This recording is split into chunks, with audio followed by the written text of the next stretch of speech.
Good morning, Chairman and members of the committee. My name is John Dulmes. I'm the director of the Michigan Chemistry Council, and our companies are manufacturers of chemistry products, and 96% of all manufactured goods are touched by the business of chemistry. So when you're talking about managing materials, materials is directly at the heart of what chemistry is about. And first off, I do want to touch on two kind of related issues here, and the first being the idea of waste management and recycling, specifically with the legislation potentially being considered. And the second is the funding side of it, which this committee would have in front of it with the budget and the governor's broader proposal for Renew Michigan and the tipping fee. So again, we recognize the importance of the environment and natural resources to the state's competitiveness and way of life. In fact, all those things make our companies a better place to do business here in the state. And so we do support efforts to manage solid waste, increase recycling, and of course to clean up contaminated sites, and have long been partners with the state on these efforts. And I will talk specifically about the recycling side. We've worked to try to promote recycling and the idea of sustainable materials management, and that is a little bit broader than just recycling. It is how do you actually achieve the best impact. Sometimes recycling is the best option, and sometimes reduction in waste or using a different kind is a more sustainable way. And as manufacturers here in the state, we have actually set the example. We have led the way in terms of reducing our own waste. Many of you know of companies in your district that are zero waste. And so with the legislation, what the state is trying to do is to move the household and the commercial waste side into that example that industry has already set. In addition to manufacturing here in the state, like the last testifier, our members produce materials that enter the marketplace, and specifically plastics. And so we take a very big interest in how those are managed, and we want to see the most sustainable outcomes for what happens when they're in the marketplace. A lot going on in this area. So we are working with local governments, with state governments, other stakeholders to try to move this forward. I'll give you an example. The idea of plastic bags is one that people have very strong feelings about. But plastic bags can be recycled, in fact, very well. You may be familiar with the Trex lumber that's on your deck, or the outdoor materials that everybody would probably love to have. That's in fact made from recycled plastic film, which is not just the bags at the grocery store, but the wrap that goes around your toilet paper, or your paper towels, or your dry cleaning bag, or the Amazon air filling bag that goes inside those packages. And those can all be properly recycled, with a big caveat at the store. And not through your bin at your curbside. So trying to educate people like that is extremely important on how to recycle the best way. And with that, we're trying to move the governor's goals forward to advance not only recycling but sustainable materials management. As the last testifier said, just measuring the weight of what you throw away and how much we recycle is, in fact, maybe an outdated way of looking at it. But that's all being discussed. We are also looking forward to the legislation when it will be introduced, and reserve right to, of course, have concerns at that time. One area potentially of concern is right now we're only planning for landfilling. We're also only regulating landfills. So now we want to plan for recycling, and there's a lot of new regulations that are going to be imposed on recycling operations and other type of facilities. And so that is going to potentially have some unintended consequences that we want to prevent. Those would be counterproductive to our shared goals. And also having to pay for this. As DEQ mentioned, this is going to cost more. Everybody will have to pay a little bit more for these new regulations, and it's going to be a little bit more of a burden on businesses that have to comply with those regulations. So we also recognize that much of recycling is affected by other factors, China and what people are talking about, the global commodity prices. We can certainly do all we can here in Michigan, but there are other factors that make it difficult or make it more easy to achieve those goals. So we want the best bang for our buck with what we're spending, and we're not just wanting to throw money at a challenge. So with regard to the money, I'm going to turn the page and literally and figuratively kind of to the governor's specific Renew Michigan proposal. We were very interested to see it. We wish the governor's office had tried to work to build support for this proposal before it was kind of announced, and now we're in the position of trying to sort of respond to it. It is a very important issue to our members, not only on the recycling side, but also on the cleanup side. And we have to say at this point we cannot support it as proposed, but we do think there is some merit to discussing those proposals, and we have, I think, 4 principles we just want to share, kind of our reactions. And I'll go quickly through those. The first would be, any fees that we want to seek to fund environmental programs should help to maintain or increase Michigan's competitiveness and not to impair it. So even though our tipping fees are currently very low in Michigan, raising that to $4.75 or something close to that, may or may not be uncompetitive, but it certainly would be an extra cost we have to pay. So that should be always evaluated versus the benefits that would be received. The second principle is that the fees to fund environmental programs should be linked and dedicated to the programs they're supporting. We don't want to see a catch-all kind of program where we just have a slush fund for environmental issues broadly defined. We want to have an understanding of what will actually be funded from it. We would actually say that water quality monitoring, state parks programs are not very strictly related to solid waste. And state parks have their own funding mechanisms. And so the governor included that at a small level in his proposal. We think that should be considered separately and not from the tipping fee. And on the other hand, we do think that recycling, solid waste management, that is pretty related to solid waste. And so that would be something we'd be glad to consider supporting as part of a tipping fee. One other note is that there are other programs within the DEQ that also need funding. Fee increases are being discussed for those programs as well.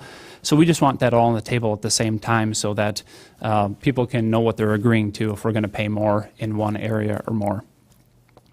The third principle we have is that funding should be dedicated, for the programs that have the known costs and the needs. So one response we have is that the idea of emerging issues like PFAS and vapor intrusion, these are very new. We're still figuring out what it's going to cost, what's needed from the state, and the legislature, to its credit, I think has acted with the supplemental appropriations and maybe on an ongoing basis from general fund. Those things should continue to be funded that way, because trying to dedicate a funding source for something that is by its nature emerging into the future gets very difficult. The final point we have, and probably the most difficult thing to try to, I think, for us to maybe be constructively approaching, is the sustainable source of funding for environmental cleanups. The $30 million that the governor has sought to replace the Clean Michigan, something that our members are very supportive of. We supported the bond issue back when those were done. But we have some concern. We don't have really a lot of unanimity around whether the tipping fee is the best way to do that. And we think that any fee-based funding source should, of course, generate enough revenue to carry out the program, but should not generate excess revenue that would be used to subsidize other programs, like I said, or to become sort of slush fund. And we would prefer, to find a solution now. I'm not sure what form that might take, but we do think that we should have some sustainable source for cleanups in this state. And we'd like to see what other states are doing on it. That's something we're trying to work with the DEQ to get answers on, is how do other states fund this? The tipping fee, I know other states have done, but in Michigan we don't necessarily think that meets the principles that we're trying to achieve here. So that's what I have to say in those kind of different areas, but I'm glad to take any questions from the committee. We do have a question from Representative Verheulen.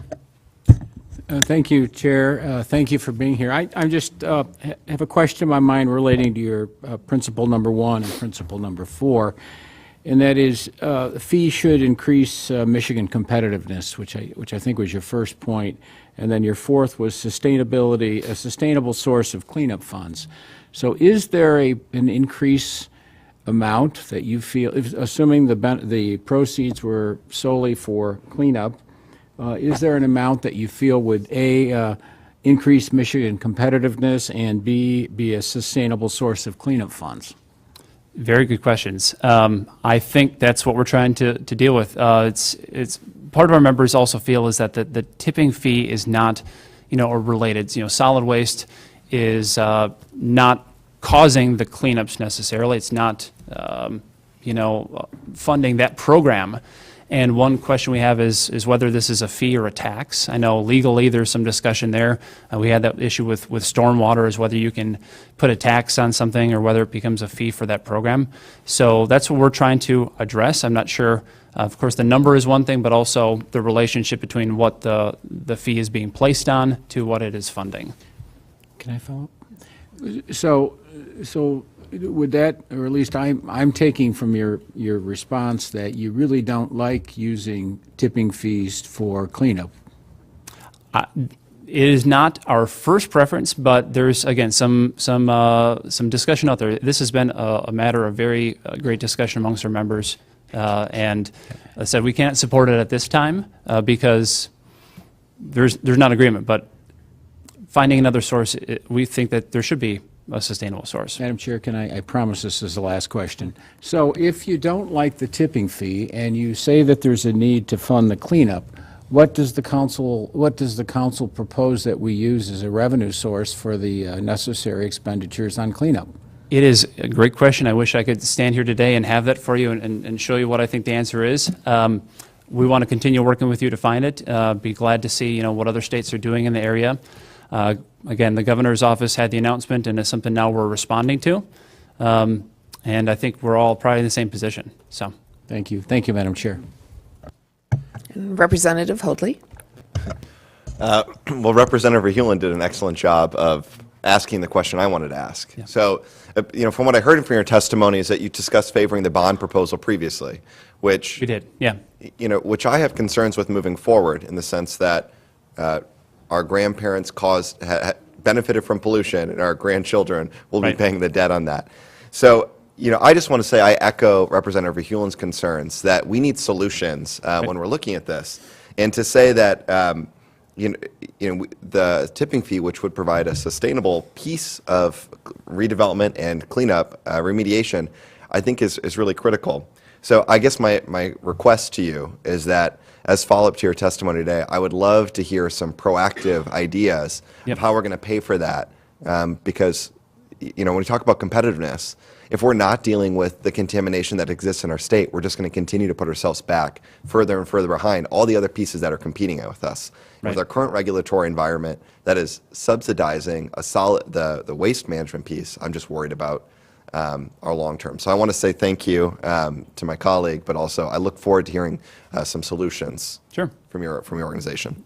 Yep. I think we share that, to respond, I think we share the same goals. And one question, of course, is, sustainability with the bond. Obviously, you're having to pay for that. You're having to finance that. But it was sustainable in the sense that that money was guaranteed to come in. We knew what we were going to have available for the cleanups. As far as the tipping fee, with any fee structure, as some have mentioned, will it be sustainable over time? Will that number decline? How much will be available from that particular source? I think that's another aspect that the legislature would probably want to consider. I guess that is the distinction between predictable and sustainable. So thank you, yeah. Sure. I do have a company in my district that their goal is zero waste, and it's a very big company. So I really appreciate the fact that industry has taken a lead on this issue in so many ways. What do you think the cost is to a company to have that goal of zero waste? I think zero waste can come with some cost, but in the end, it's saving money. It's being more efficient. And likewise, if we're making better use of our materials as a state, it's going to cost us less because, as others have mentioned, we're not having to put it in the ground and to pay for that. That's a cost on us.